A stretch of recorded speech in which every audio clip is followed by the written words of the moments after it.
Hi, Gerald. I'm having a bad day. First, my brother got to choose what show we watched this morning. Then I made these awesome muffins, and he ate the last one. That's just not fair. Why is life so unfair? Mandy, that's a great question about life not being fair. That is certainly something that's relevant to all of us. Gerald, have you ever felt like life's not fair? Sure. I always thought it was unfair that I was too tall to ride the rides at the Kepler Planet Fair. That does sound unfair. What was your favorite of the rides, by the way? It's a small world. It's a small world. Okay, yeah, that is pretty ironic for you, right? So, okay, life isn't fair for all of us sometimes.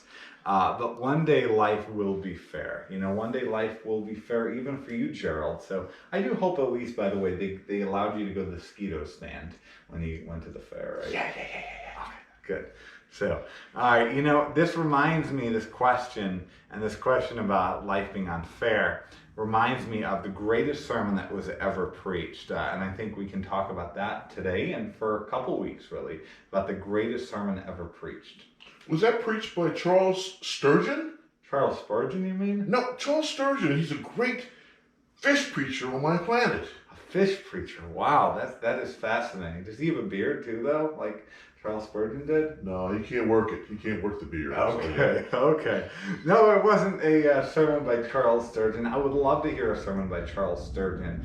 Kids, you guys might know Charles Spurgeon, who was a great preacher on our planet. That's right. Probably not as good as Charles Sturgeon. But this is even better than a sermon by Charles Spurgeon or Charles Sturgeon.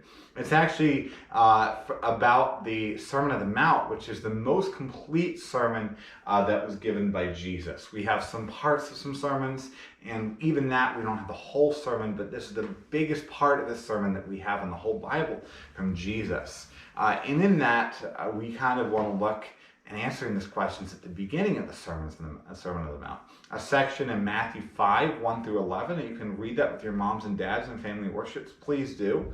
This section is known as the Beatitudes. Weird word, right? Yes, it Beatitudes, yeah. So it's probably a lot longer sermon when Jesus would preach it. That he preached it above people on a short mountain. That's why it's called a Sermon on the Mount. That it wasn't about mountains. Do you think it was about mountains? Well, I didn't think so, but okay. Okay.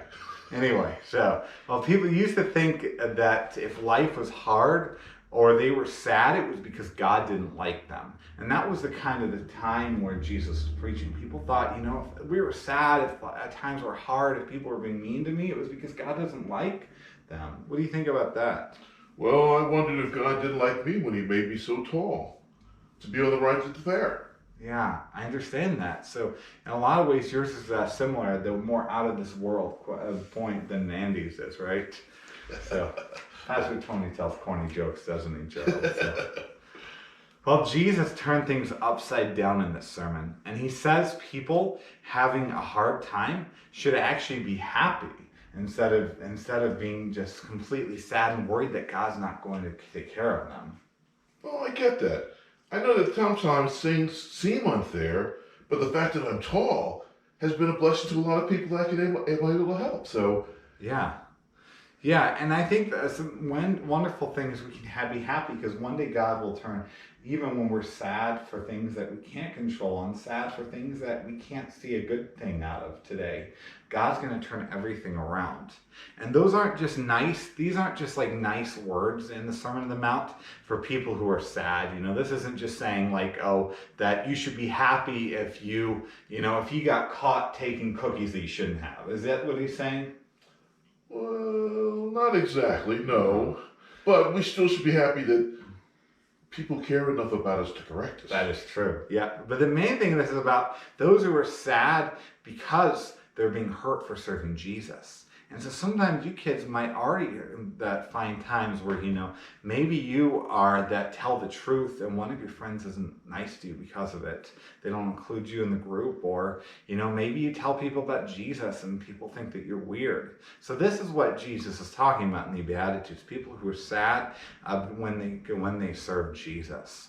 But when we see this, the amazing truth of the Beatitudes there's all these great statements of blessed are the poor, and blessed are all these kinds of things. Those who hunger and thirst for righteousness, for they shall see God. All these things show us that God's promises in the Bible will be fulfilled for Christians. God's going to keep all these awesome promises, and he's going to take care of us even when we're sad, even when it hurts to follow Jesus, and we don't have to be worried. But are these promises going to happen right now?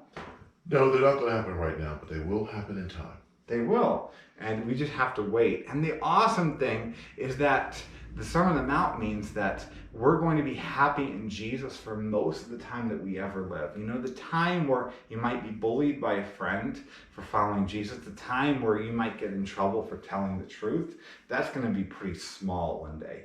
And then a far bigger time is going to be a time where we're in the new heavens, new earth. Is there going to be a new Kepler, by the way, or no? Or are you just going to go in the new heavens, new earth? What? I believe it's just a new heaven and the earth, new earth. That's all the Bible talks about. Okay. So maybe there'll be like a Kepler city there. Ooh. Well, Kepler. Anyway, well, do you have a Bible verse relevant to us for this question that we're asking? Of course I do. Today's memory verse, kids, is Psalm 34, verse 18. The Lord is near to the brokenhearted and saves the crushed in spirit.